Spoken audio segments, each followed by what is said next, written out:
I like your roosters. Me too. Know that I've seen them.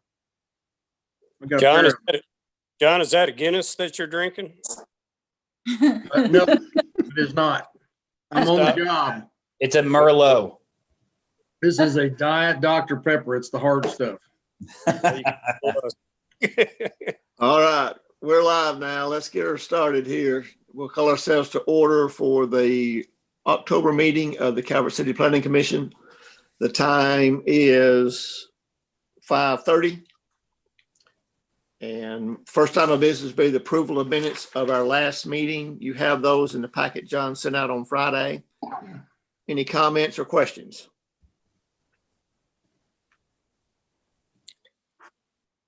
No, do I hear a motion to accept those? I'll make a motion to accept them as written. Motion by Gary. Do I hear a second? Second. Here a second by Brad. All in favor say aye. Aye. Anyone opposed by like sign? And that meeting, the minutes will stand approved. All right, so I believe we have no old business, and that brings us up to tonight's business, the discussion. Hey, on Mark. Yes, sir. Hey, Mark, before you leave old business, just for my benefit, since I wasn't there, what'd you tell city council about fences and what they do? I told them that Greg said it was a bad idea and to leave it alone. Sounds And about they, right to and they me. agreed. No, actually, what I did was the same thing that we pointed out is the fact that, you know, in our years of doing this, we've never had an issue come up. The fact that even the issue that brought it to hand in all the fencing regulations that John had sent out, none of those addressed anything about temporary construction fencing. So we're not even addressing the issue that was being raised. And then the third thing is that the reality is, I didn't say this, but the reality is, since it's already there, even if we pass something, it's not going to affect that situation. So, Right. but with all that being said, the council agreed the fact that, you know, it's a stone that we haven't had to turn over. So let's leave it like it is and until it becomes a bigger issue. So. Okay, sounds good. Yeah. Yeah, but thank you for reminding me because I was going to update everybody on that. So that's what we talked about. They agreed to, and I think we're off the hook on that one. Good. Good. Okay. All right. So now, John, you want to update us on accessory structures? You sent a neat little picture out here. Yeah, I'm going to put that. I never would have out there. thought. Yeah. Well, you know, it wasn't until I ran across one over on Alabama Street, South Alabama, that it really hit me as, okay, this is not a trailer. There's no axles, there's no tongue. It's a shipping container. Right. I go back and I look, and I'm looking in the definitions, and I go back, and you guys have the definitions right out of the ordinance: the building, the structure, the accessory structure, and it fits. Greg and I talked about that this morning. It fits. The question is do you want to allow a commercial shipping container to be utilized? Well, this is one of the questions. It's not the only one. But do you want that to be utilized in a residential area for an accessory structure to begin with? And let me preface that. We checked with Mayfield and Paducah. Mayfield has not responded yet, but Paducah allows those structures to be lived in commercial or industrial areas, but not in residential areas. They're not allowed specifically as accessory structures. My thought is we address this, and Greg and I talked, and I have to agree with him. It's kind of like the mobile home, the Class C mobile home, which we don't even allow in the city. It's defined as one that's pre-HUD, basically a Class C. Basically, that's the pre-HUD mobile home before HUD got in and they set standards. And that one's not allowed in the city anymore. However, Class B and Class A are, and we put standards on Class A that are specific to that particular. It's above it. You know, you can get double wides that are not Class A qualified, but you can also get double wides that are Class A qualified, and we set the standard for Class A. So I think we look at this, and I think we need to have some debate within ourselves as to how we want to address and to what level, how we address these shipping containers, because I put in there examples of how they're being used today. Yeah. Of course, with home and HGTV and DIY and all the rest of them, more and more of these tiny homes or these unique homes, non-traditional homes, are being constructed. And done properly, it's not a bad looking, you know, they can be nice. If you look at the very last, I've had differing opinions on that one. So how's the I one, said I would like to live there. how's the one on Alabama being used right now? Because I'm not familiar with it. They're actually using it for storage, but I think that's another issue that goes with that. Yeah. In that it's more than just a storage structure on a residence. I Yeah. think there's something more to what's going on, and I have to address that as a whole, I think. Sure. I don't know just yet. So regardless, we would have to go back and look at it as either a structure that is allowed, let's get it permitted because it is over the 100 square feet, or it's not allowed in residential, but it's allowed such and such. So I think that's what we need to look at. Maybe we define, you know, what that is and where it's allowed, as opposed to just flat out barring them. Can we look at it the same way as we do storage buildings, regardless of the use, or is it different because of the actual structure? I think the structure in of itself is of a commercial nature as opposed to a traditional residential nature. Yeah. And my big thing is, and when talking with Greg, is when I looked at these, I'm going like, these would actually, you know, you could make a nice subdivision of these type homes, but they're not really set for traditional development areas. You know what I'm saying? Yeah. I don't know that they qualify or they look like they would fit in a traditional home environment. Now, in a new contemporary, possibly, probably, but I guess You've actually got two different questions, Brad. Yeah. Okay. You raise a significant question because you've got the structure and then you've got the use. Right. And right now, we're talking about the structure. Structure, right. We're not talking about allowing a use in an area that it's not already allowed. And right now, it's just a building. Right.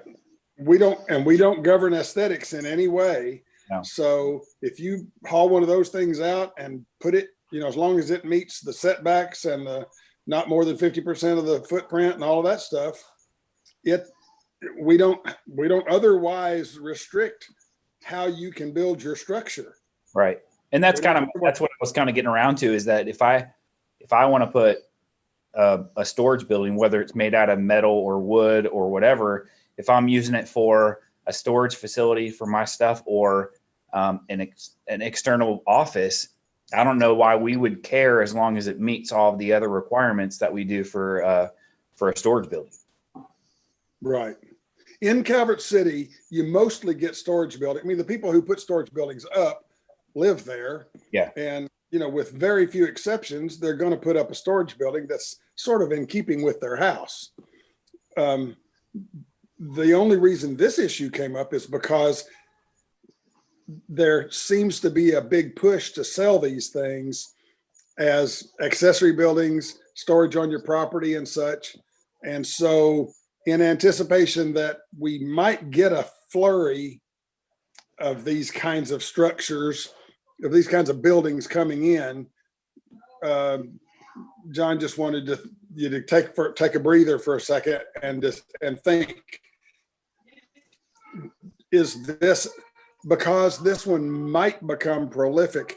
And in the same breath, I think you might want to consider what do they call them? Those little houses. What do they call those things? Little tiny houses. you might want to consider tiny houses sort of at the same time. Because in Paducah, it's becoming an issue in Paducah. The tiny house thing is becoming an issue in Paducah. It's not in Calvert City, but Jason, you guys know Jason Roberts? You know Jason, married Anessa. Anyway, he and his business partner built about probably 30 of these things in a little. They made a little. They put in a street and put little mini houses down both sides, and the houses all have about 500 square feet in them. And his are cool, but somebody could come into Calvert City with the same idea. And right now we have, if they wanted to come in and put in a bunch of these little storage compartments and make those the houses in that area, or if they wanted to build these little micro houses, these little 500 square foot houses, we don't address it at all. And so the only question is, I don't know, is it something that we ought to think about and prepare for? Is it that big of a deal that people are bringing those things in? I mean, if your neighbor brought one in and put it in the yard beside you, is that really annoying? Because if we do this, we are venturing into regulating aesthetics. That's what we're doing. But is this such a repeated and predictable aesthetic issue that we ought to? I don't know. But that's what you're being asked to do, is discuss that. Is that something we want to consider? We already have started governing aesthetics. If you look at it, with a B2 zone, everything gets an aesthetic review. If you look at a Class A manufactured home, that's an aesthetics regulation. Right. It has to meet certain aesthetics before it can be applied or used. But again, I think it's one of these deals where, does it fit? If it does, where does it fit?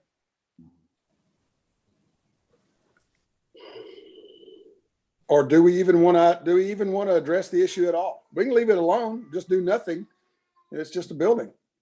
Right now, tiny homes are not governed other than the fact that if they're built on a trailer where they're mobile, they are listed as an RV basically, and are subject to RV regulations. If they're built on a solid foundation, a true foundation, and not mobile, they're treated as any other house. Currently, that's how we look at them in town.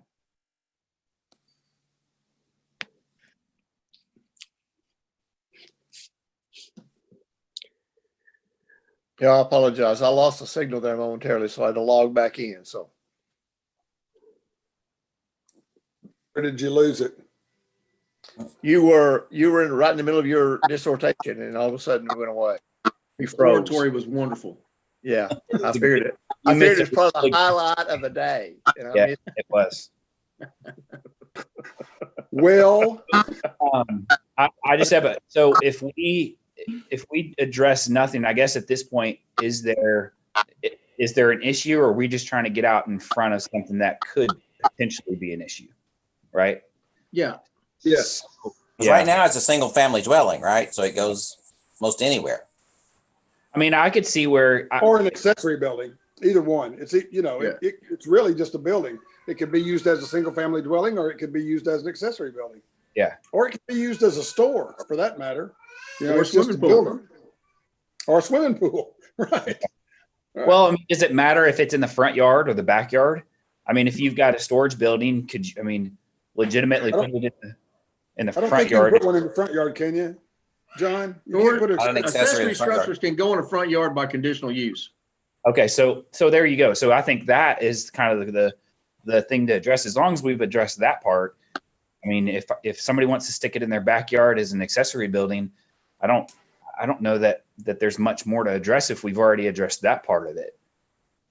I don't know what everybody thinks. And Brad, I would agree with that from the standpoint also, because we don't address aesthetics in the accessory buildings. Right. And if we, here again, it's almost like the fence thing. If you open that can of worms, where do you stop defining what we allow that building to look like? Exactly. Exactly. Now, I would have a different opinion as far as someone trying to turn it into a home, because, but again, that may be, that's my knee jerk more than really thought through. But with the accessory buildings, I see that would be difficult, I think, for us to try to. What if I brought in a tractor trailer, take the axles and the tongue off of it and set it down on the ground? Would that be okay? As an accessory building, Yeah. Yeah. sure. That'd As be long, okay. as long as it meets those, what we've already defined is how you can use an accessory building, where it, the setbacks and where you can't put it in the front yard. I don't think we really care what it looks like or what it's built out of. I mean, from my opinion. Mark, why did you say, why was your first reaction, as long as it's an accessory building, and like it would be different if it was used as a residence? Well- Why did you say that? Well, the reason I say that is because we do have some restrictions as far as homes go of where you can build or where you could place a mobile home. Yeah. I would see this falling at least a first cousin to a mobile home. Now, Yeah. again, I know it's not your typical, but it's more than that. And I would think that more of the same regulations that we have governing mobile homes would apply if someone was going to turn a shipping container into a house. That, again, that's my knee jerk without any study of that matter at all. But that's my knee jerk opinion of that.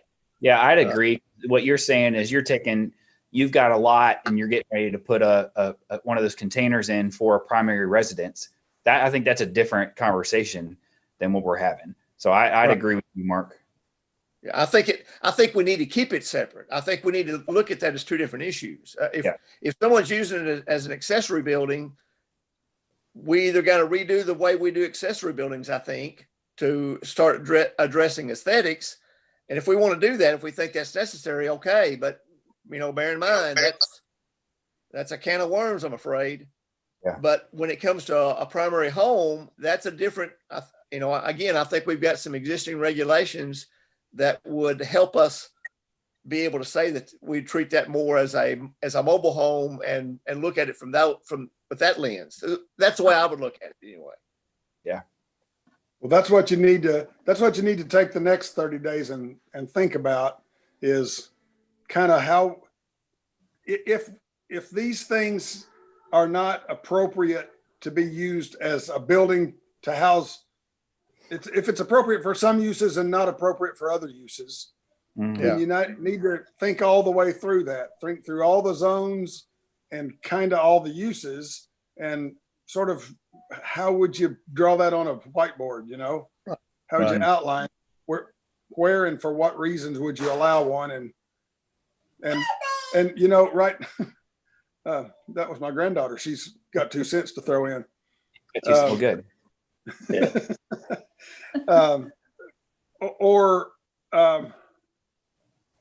And then she threw me off. I forgot what I was talking about. Do we want to, everything in our current zoning ordinance is conditional use heavy. We have said in many cases it might be okay in some situations, but wouldn't be okay in other situations. And so we're going to control those perimeters with a conditional use permit. Mhm. Is this appropriate to that kind of an approach, or is it something that can be done in some sort of black and white administrative way? I don't know, but those are the things that you need to. That's why John brought it up, was so you guys can think about those issues. Yeah. If we're going to I've regulate already it, received where, complaints. when, how. You I've have already received complaints about it. Okay. I will tell you that. I will tell you the neighborhood is not happy. Or in this particular neighborhood.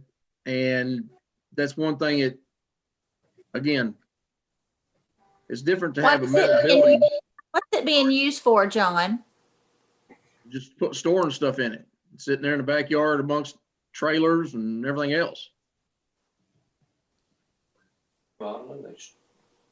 And what kind of a zone?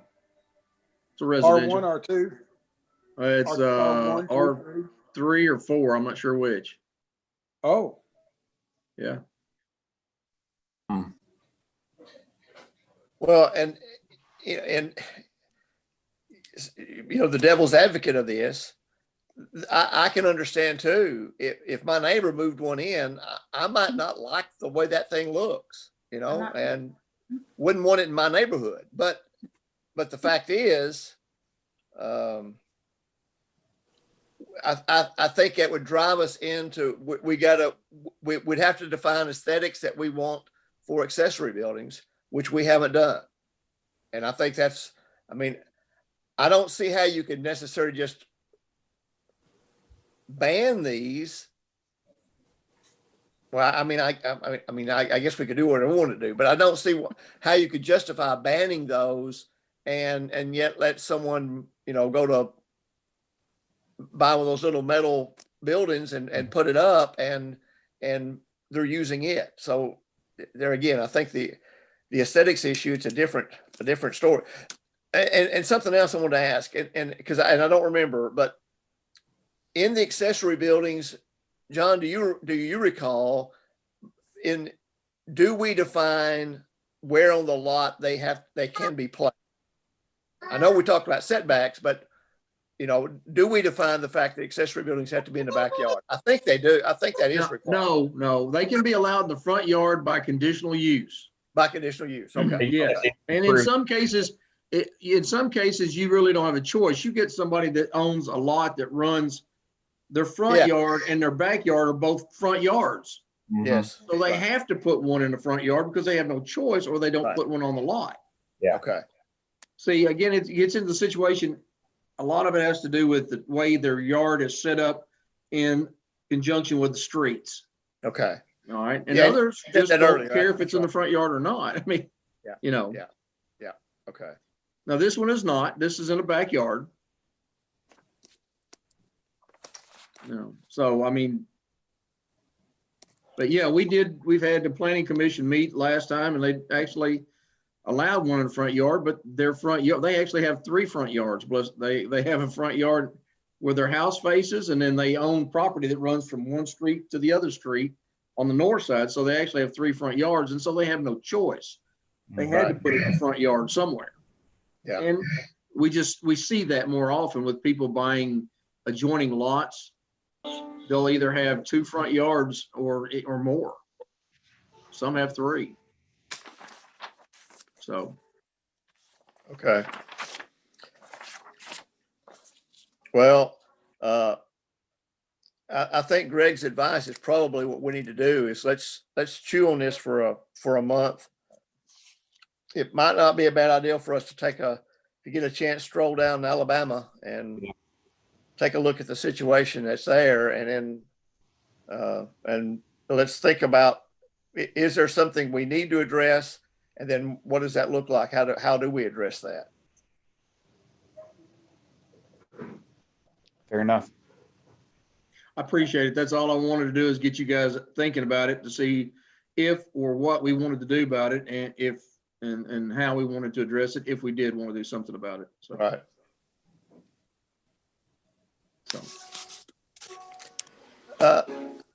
John, I guess just again, thought occurred to me, but the one situation that there is a building in a backyard right now, then I assume they have a permit for that accessory structure? No, not yet. Okay. They've So got they're a violation letter.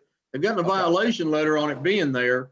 Okay. But the only thing, I can't make them move it if they get a permit Yes. based on my definitions or the definitions we have currently, Yeah. Right. Okay. because Okay. it's not a trailer. Okay.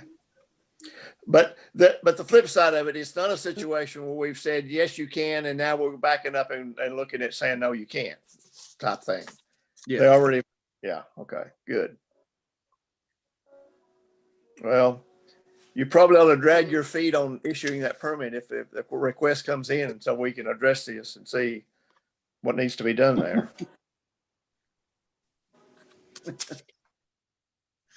Crystal, you can delete that out of the, just take that off the internet and delete that out of your minutes. Chairman Donahue says, drag your feet until. No, his attorney will not allow him to do that.